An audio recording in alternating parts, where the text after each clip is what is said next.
Okay, let's unpack this. For today's deep dive, we are laser focused on one tool, the EfficientPIM email extractor.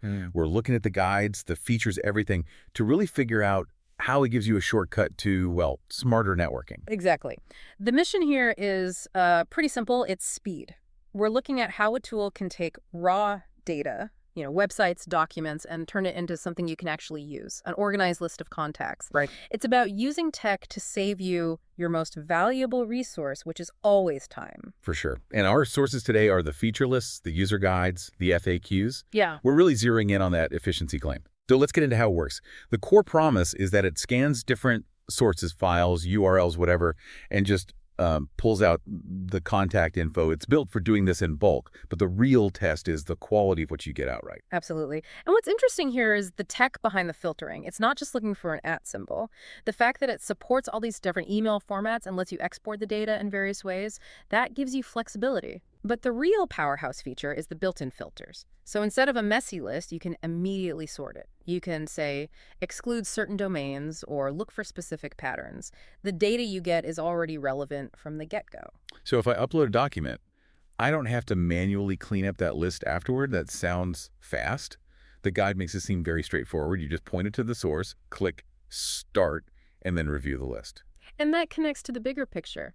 The benefit isn't just saving time. It's about making it easier to send, personalized messages. When your data is organized, you can segment your leads right away. So your follow-ups are actually targeted. Exactly. It makes sure a valuable lead doesn't get lost in a messy spreadsheet. That makes a lot of sense. But here's a question the sources bring up for me. If it's all about accuracy and relevancy, is it actually slower than the competitors who just go for bulk? Is there a trade-off? That's a great question. The sources seem to suggest the speed is still high. The algorithms are just smarter. They're optimized for pattern recognition, not brute force. The real advantage is that advanced filtering. That's what gets you the accuracy. Plus, the integration side is key. We're talking about it syncing with CRMs like HubSpot, not just giving you a CSV file. It streamlines your whole workflow. Which brings up a point about strategy.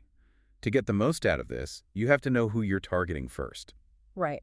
Define your goals, organize the emails you extract into categories. And you have to check for compatibility, which can vary depending on your operating system.